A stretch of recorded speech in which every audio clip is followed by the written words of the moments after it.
This is Maria, and you're listening to Corky Girl Explains.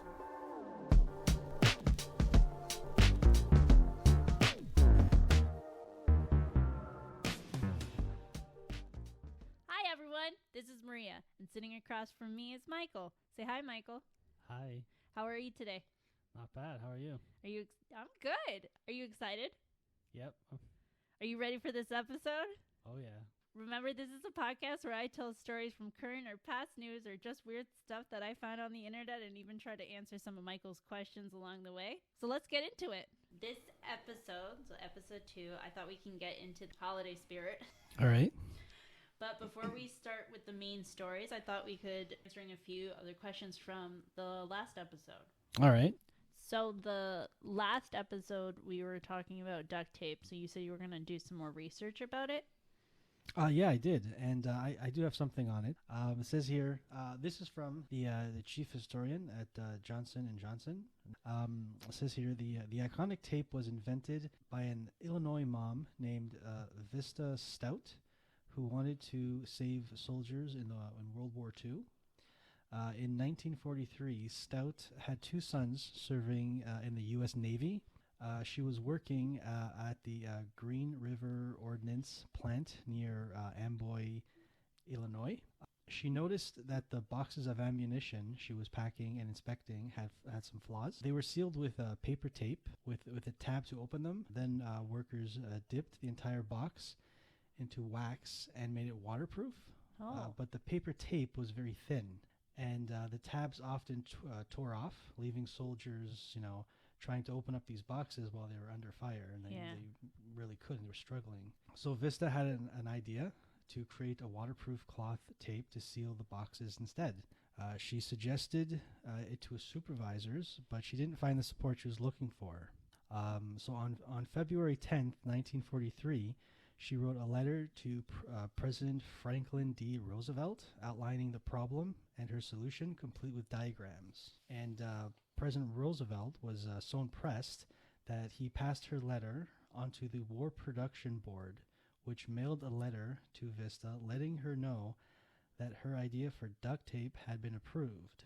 The board then asked the Industrial Tape Corporation, it later became Permaseal, then a Johnson & Johnson operating company, to make the product because of its demonstrated expertise in providing adhesive tapes.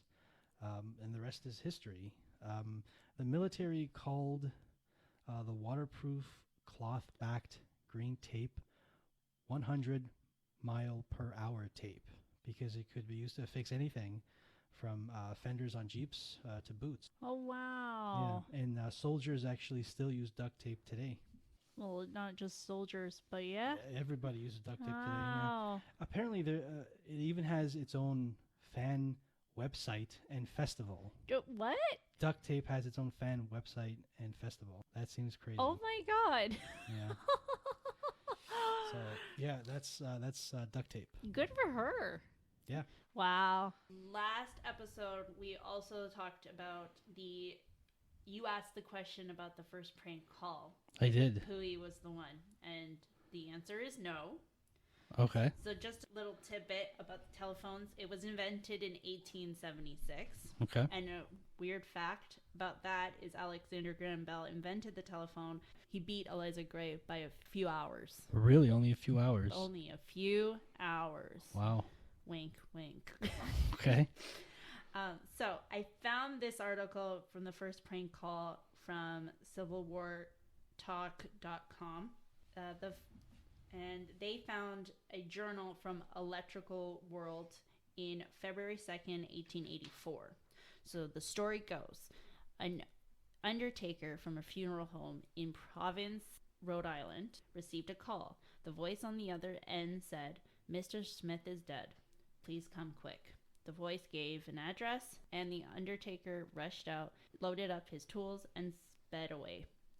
Once he arrived at said location, who answered the door but Mr. Smith himself?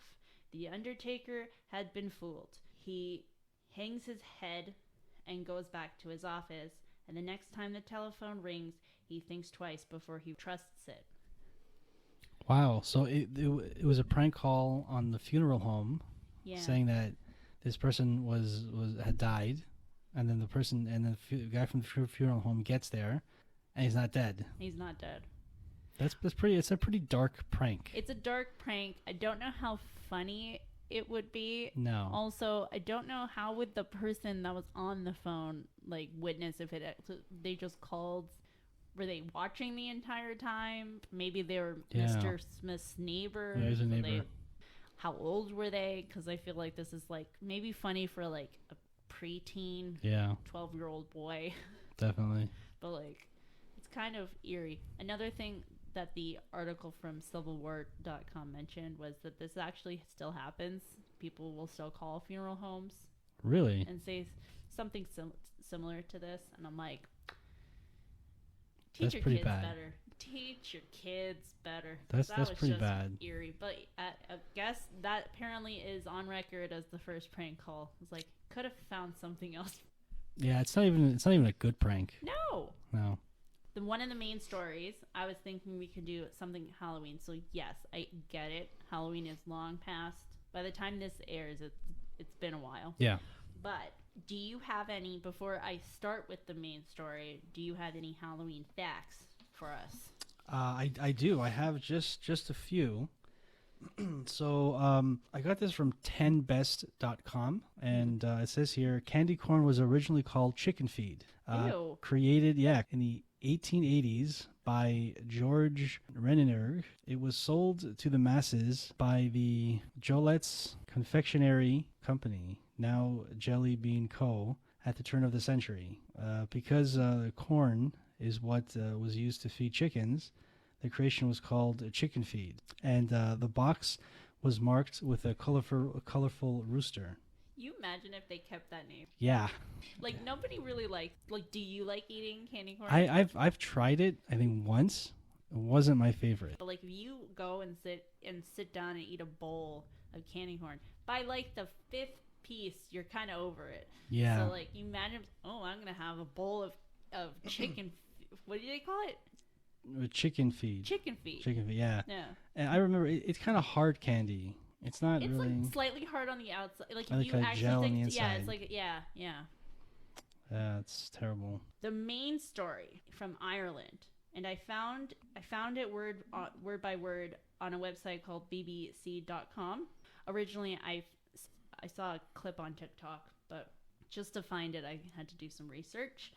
But it's originally, so this is the origin of the jack-o'-lantern. So the legend of Stingy Jack. So Stingy Jack invited the devil to have a drink with him. But Stingy Jack didn't want to pay for his drink. So he convinced the devil to turn himself into a coin. The devil being able to take one of many forms. Jack could use the coin to pay for the drinks. After the devil turned himself into the coin, Jack decided to keep the money, placing it into his pocket. Inside his pocket laid a silver cross, preventing the devil from changing back to his original form. Jack agreed to free the devil under the conditions that he would not bother Jack for 1 year. The next year, the devil came back. Jack again tricked the devil into climbing into a tree to pick a piece of fruit. While he was up there, Jack carved a sign of the cross into the tree bark so that the devil could not come down, until the devil promised Jack not to bother him for 10 more years. Eventually, Jack died, and legend has it that God would not allow him into heaven because he was such a trickster. And the devil, angry from being tricked by him, said he wasn't allowed down below. The devil is said to have sent Jack off into the night with only a burning ember to guide his way. Jack put his ember into a carved out turnip and roamed the earth to this day. In Ireland, folks began carving faces into turnips to warn off Stingy Jack, devil spirits, on All Hallows Eve. Beets were used in England. This tradition luckily came to America with immigrants from these countries. The pumpkin being here is easily carved, and it becomes today's jack-o'-lantern. Wow. So the devil doesn't sound too smart. No, apparently, because he got tricked Pretty easily, twice, yeah. Yeah. And you said that it was originally turnips? Turnips, which Wow. I didn't know, and I got confused, and so I started Googling, and I actually watched a 5-minute tutorial on how to carve a turnip.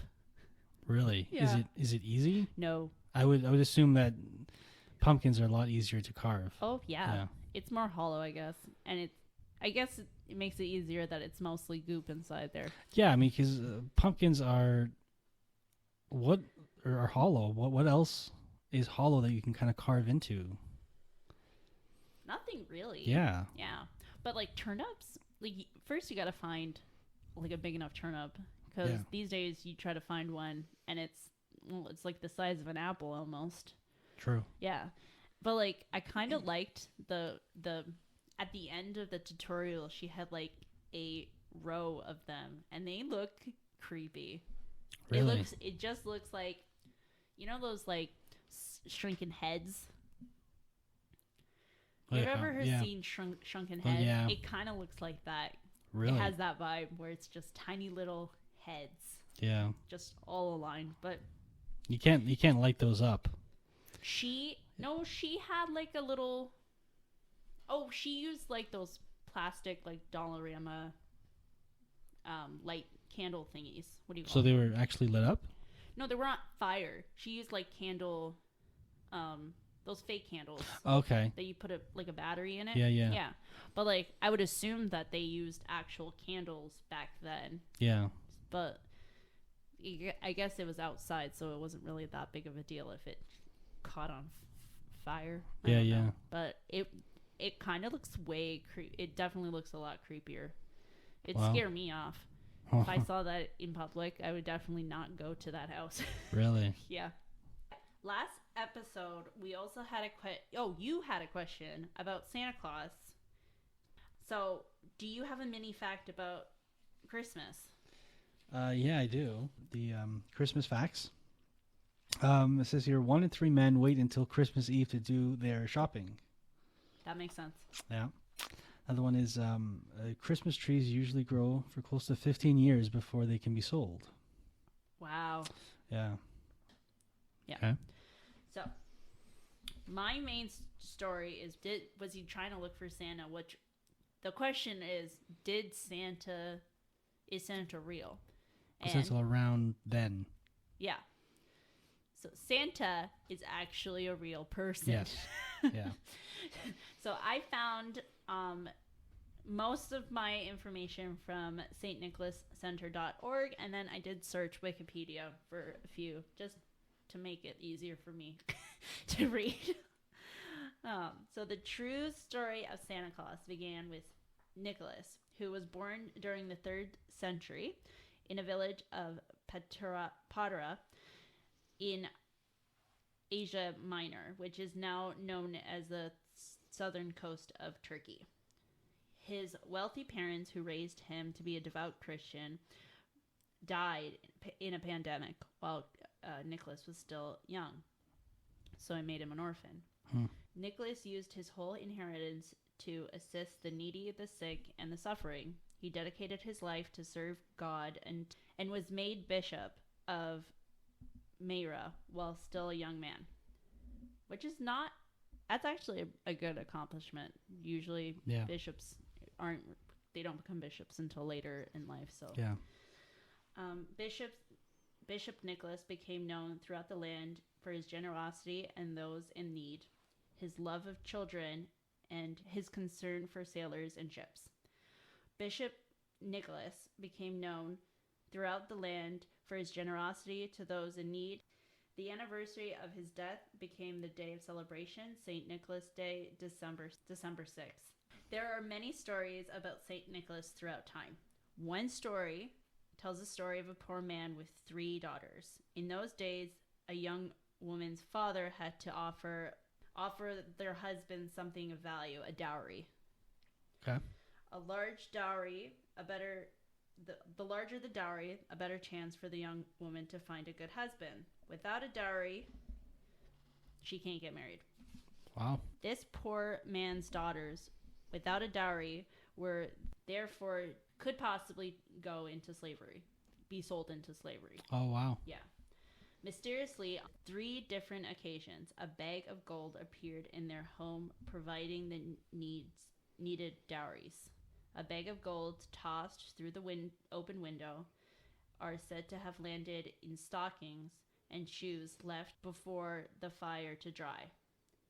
This led to the custom of children hanging stockings and putting out shoes, awaiting gifts from St. Nicholas. One of the oldest stories showing St. Nicholas as a protector of children takes place long after his death. The townspeople of Maya were celebrating the good saint on the eve of his feast day, when a band of pirates from Crete, they stole treasures and from the church of St. Nicholas. As they were leaving town, they snatched a young boy, Basilius, to make into a slave. The ruler selected Basilius to be his personal, and he didn't know any of the language. So Basilius was not to understand the king to those around him. So for the next year, Basilius waited for the king, bringing him wine and in a beautiful golden cup. For Basilius' parents, devastated of the loss of their only child, the year passed slowly, filling with grief. As the next St. Nicholas feast day approached, Basilius' mother not joined in the festivals, as it was now a day of tragedy. She stayed home and quickly prayed for Basilius' safety. Meanwhile, as Basilin was fulfilling his task, serving the emperor, he was suddenly whisked away. St. Nicholas appeared to the terrible boy, blessing him and set him down to back home to Maya.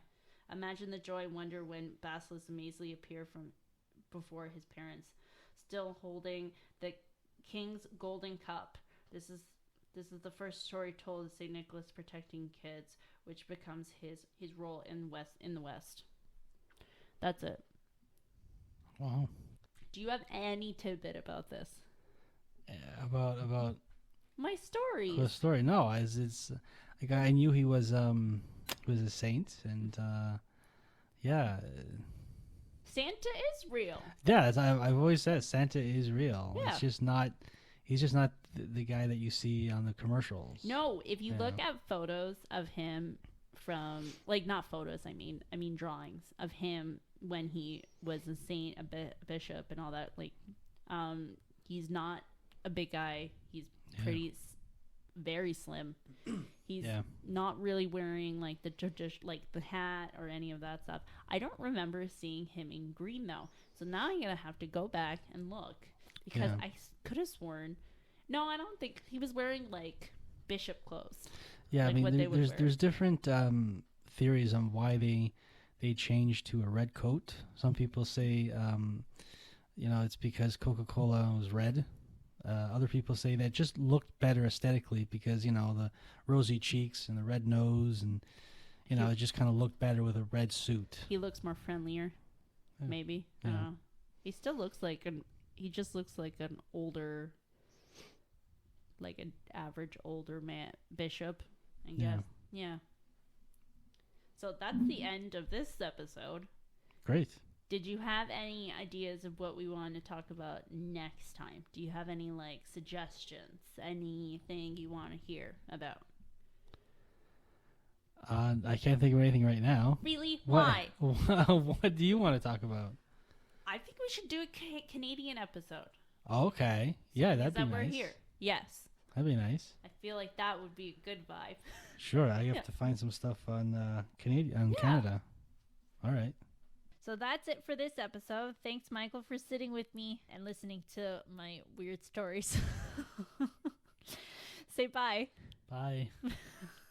Have a good one, everyone.